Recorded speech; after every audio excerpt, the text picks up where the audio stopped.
Τι είναι ποδόσφαιρο? Ποδόσφαιρο είναι ένα άθλημα που βαράς την μπάλα και πετυχαίνεις τα μούτρα του αλλού. Τι είναι μούτρα? Μούτρα είναι το πρόσωπο.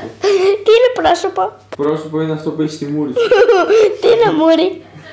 Αυτό που έχει το πρόσωπό σου.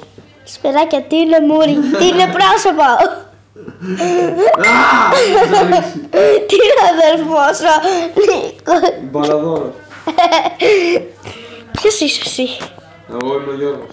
Ποιος είναι ο Γιώργος? Ο Σάκο.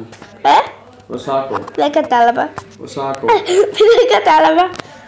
Ο Γιώργος. Ποιος Γιώργος? Ο Σάκο. Ποιος Σάκο? Του Μιχάλη και της Μαρίνας. Ποια είναι αυτή? Του Μίκια και της Φωτεινής. Ποια είναι Φωτεινή?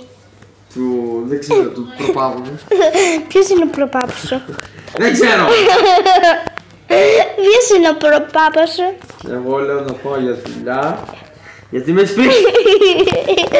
Όχι! Δεν θα πας πουθενά. Όχι, θα πάω για δουλειά. Όχι, δεν θα πας. Θα πάω για δουλειά. Κλανιάρα. Δεν θα πας. Όχι! Με βαρύ και δεν θα σηκωθείς. Κότσο. Είδες που σηκώθηκα. Όχι, δεν σηκώθηκες.